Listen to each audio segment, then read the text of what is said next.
Fry প্যানে সর্ষের তেল দিয়ে দিলাম একটা শুকনো লঙ্কা। এবার গোল গোল করে কাটা আলু, মিষ্টি কুমড়ো, তারপরে বেগুন কিছুটা ভাজা হয়ে গেলে দিয়ে দিলাম একটু নুন। এবার দিয়ে দিলাম গোল গোল করে কাটা টমেটো। সবগুলো একসাথে ভেজে নেব। এবার একটু হলুদ দিয়ে দিলাম, মাঝখানটা ফাঁকা করে তেলের মধ্যে দিয়ে দিলাম কালো জিরে। সব কিছু একসাথে মিশিয়ে নেব।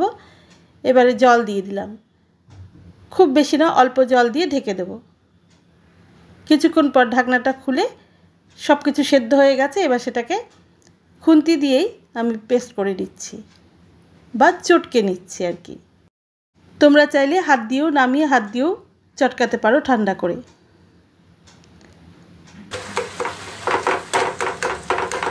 ভালো করে চটকে নিতে হবে। তারপরে নামিয়ে একটু পেঁয়াজ কুচি, লঙ্কা কুচি আর চাইলে ধনেপাতাও দিতে পারো, একটু কাঁচা তেল দিয়ে মেখে গরম ভাতের সাথে খাও, অপূর্ব লাগবে।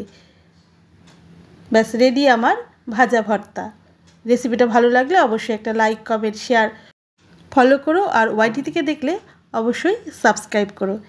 এটা তোমাদের কাছে আমার আবদার বা রিকোয়েস্ট যাই বলো। তাহলে আমি আবার নতুন নতুন রেসিপি নিয়ে তোমাদের সামনে চলে আসবো। Thanks for watching. টাটা।